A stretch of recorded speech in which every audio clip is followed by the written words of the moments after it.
Once upon a time, in a quaint little town, there lived a boy and a girl who were inseparable. They shared a bond that transcended the ordinary, spending hours on end talking to each other on the phone.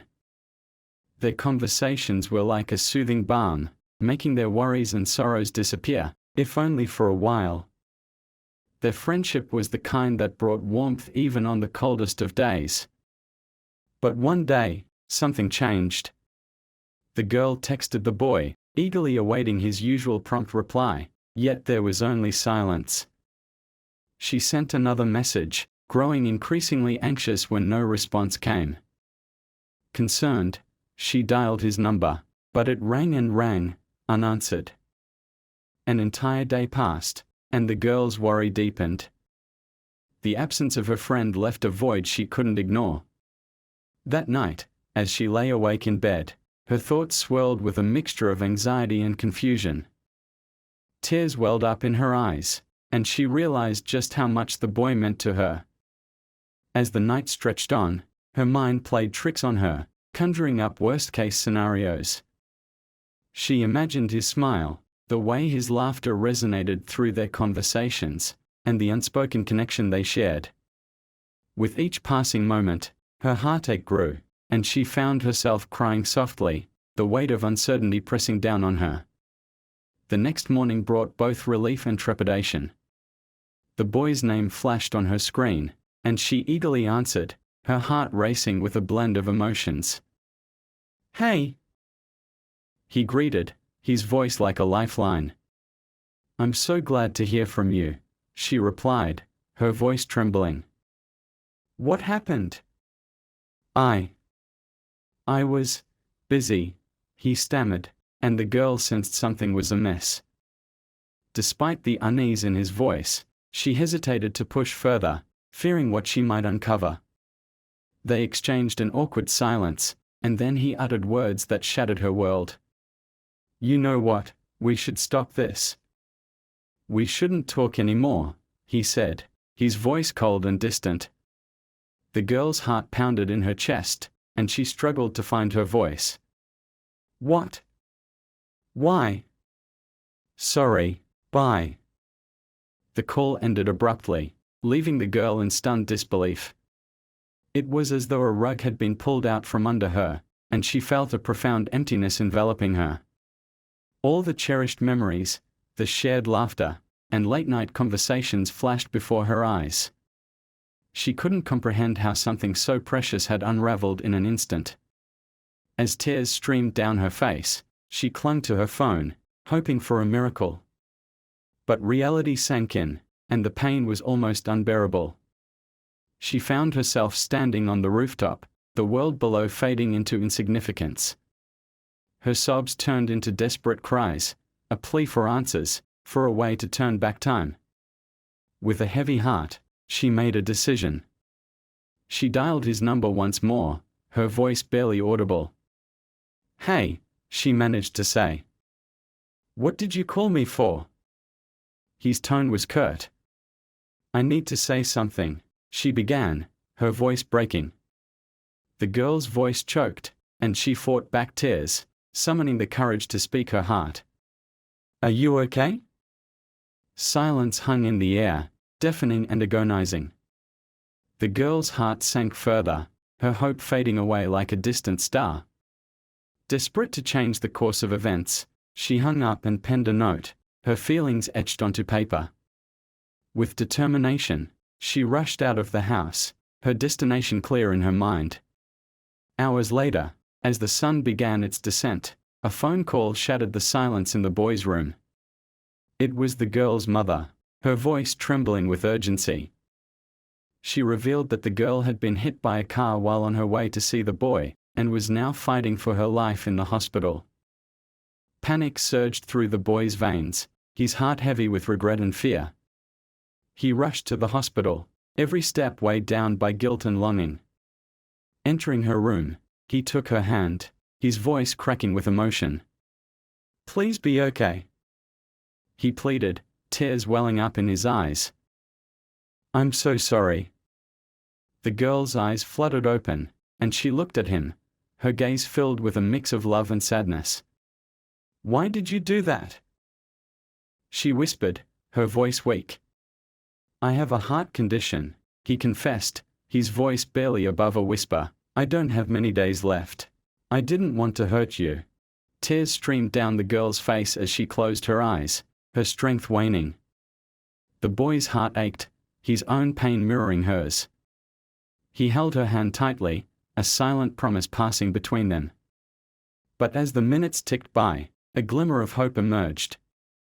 The girl's breathing steadied, and color returned to her cheeks. She was going to be okay. Over time, the boy's health improved, and their bond deepened. Their love story became a testament to resilience, second chances, and the transformative power of love. They cherished each moment they had together, embracing life's uncertainties and creating new memories. And as they faced life's challenges side by side, their love story continued to flourish, a reminder that even in the face of adversity, love could conquer all, and their bond would remain unbreakable. In a serene and picturesque town, the tapestry of my life was intricately woven with the threads of a profound connection.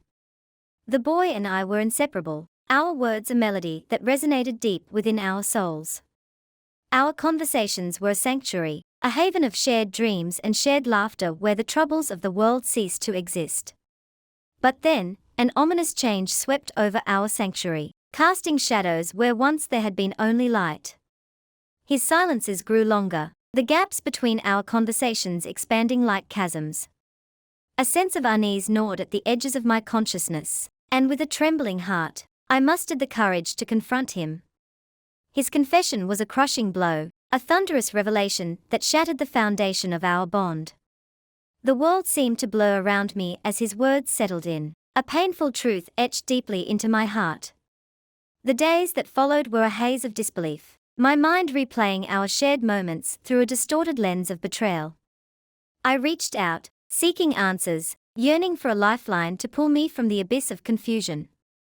Yet, his responses were callous, his indifference cutting through me like a blade.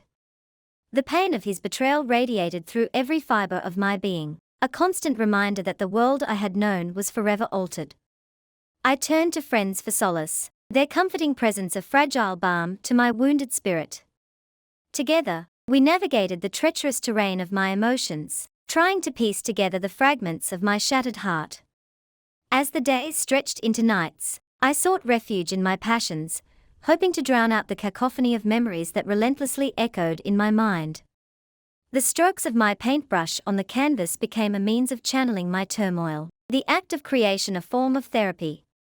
Yet, even as vibrant hues danced before me, the emptiness of his absence loomed large, casting a shadow over even the brightest moments. And then, karma began to weave its intricate pattern, its threads of retribution slowly unraveling before my eyes. Whispers of his transgressions reached my ears, tales of his betrayal echoing through the town like a mournful lament. It was a bitter irony, watching the web of lies he had spun begin to unravel, his carefully constructed facade crumbling under the weight of his own actions. In those moments, a strange mixture of emotions swirled within me. Vindication mingled with empathy, the satisfaction of seeing him face the consequences of his choices interwoven with a lingering sense of sorrow.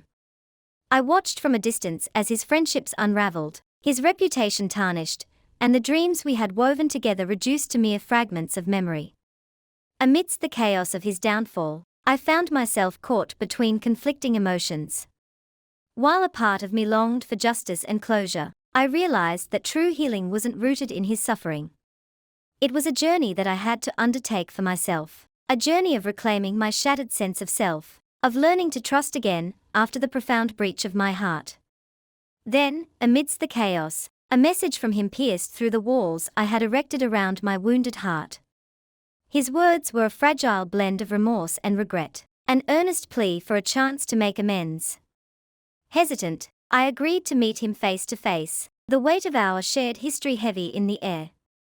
Tears flowed freely as we confronted the ruins of what had once been a sanctuary of love and trust. In his eyes, I glimpsed a glimmer of change, a faint spark of redemption he was fervently seeking.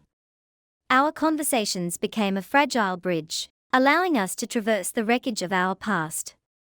The pain and anger gradually gave way to a fragile understanding, a shared acknowledgement of the wounds we had both endured. It was in those moments of raw vulnerability that I saw a glimmer of redemption, a possibility of growth and change. Our story became a testament to the intricacies of human emotions, the sting of betrayal, the slow process of healing, and the unexpected paths of redemption. As we eventually parted ways, a sense of closure enfolded me, not just signaling an ending, but marking the beginning of a new chapter. His pursuit of redemption had taught me that sometimes, even the most shattered souls can find the strength to mend, and the most convoluted paths can lead to unanticipated redemption. In a distant land, there lived a stonecutter who was dissatisfied with his life and position.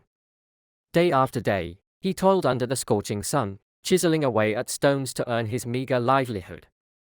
He would watch as wealthy merchants passed by in their fine carriages, their elegant clothes and possessions gleaming in the sunlight. The stonecutter couldn't help but feel a pang of envy, and wished he could trade places with them. One particularly warm afternoon, he walked past a grand merchant's house. Through the open gateway, he caught a glimpse of the luxurious surroundings and important visitors. A wave of longing washed over him. How powerful that merchant must be!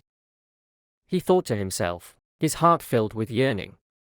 In his heart, he wished to be as influential and prosperous as the merchant.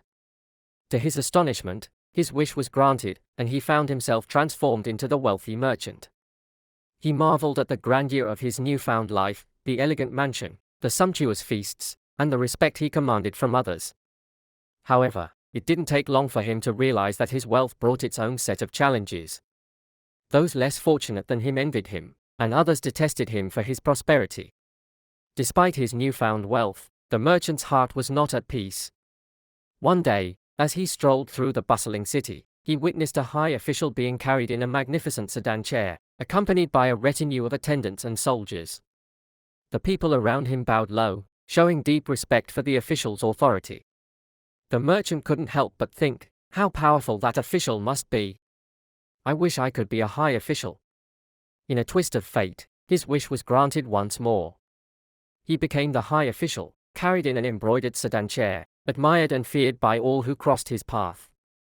However, the heavy chair became stifling on hot summer days, and the constant bowing and ceremony wore on his spirit. Looking up at the sky, he noticed the sun shining brightly, its radiance unaffected by his presence. How powerful the sun is, he mused. I wish I could be the sun. As the sun, he radiated intense heat upon the world below, illuminating everything in his path. Yet, his powerful rays scorched fields and made life difficult for farmers and laborers. And then, a massive black cloud rolled in, blocking his brilliance. The merchant-turned-son felt a twinge of envy toward the cloud's ability to bring relief. How powerful that storm cloud is! I wish I could be a cloud, he thought. Now transformed into a cloud, he rained down upon the earth, flooding fields and villages. But with each torrential downpour, he heard the frustrated shouts of the people below. He felt their anger and wished he could be the wind, a force that could carry him far and wide without being bound to any one place. And so, he became the wind, rushing through the land with tremendous force. Roofs were torn off houses, trees were uprooted, and his mighty gusts created chaos wherever he went. But, after a while, he encountered an immovable obstacle, a towering rock. No matter how forcefully he blew, the rock stood steadfast. How powerful that rock is! I wish I could be a rock, he pondered. Transformed into the rock, he stood unyielding and monumental, seemingly invincible in his strength. He reveled in his power and stability, feeling superior to everything around him. Yet, even as he stood tall, a distant sound reached his ears, a rhythmic pounding that echoed through the air. Looking down, he spotted a figure diligently working with a hammer and chisel, shaping his rugged surface. Curiosity piqued, he observed the stone cutter's skilled hands as they carefully sculpted the rock's features. As the stone cutter chiseled away, the rock felt himself changing, transforming under the skilled touch. What could be more powerful than I, the rock? He wondered aloud. In that moment, he realized that true power didn't lie in external forms, but in the journey of self-discovery and acceptance. The stonecutter's dedication and expertise were reshaping him, teaching him that even the mightiest rock could be transformed. And as he stood there, his perspective shifted. He understood that power was not about being something else, but about embracing one's uniqueness and finding contentment within. The stonecutter had learned a profound lesson about the nature of power and the value of inner contentment. No longer desiring to become someone or something else, he felt a sense of peace and fulfillment. He appreciated the beauty of his own journey and the transformative process he had undergone. In the end, the stonecutter had discovered that the greatest power of all was the ability to find happiness and purpose in who you are, regardless of the external circumstances.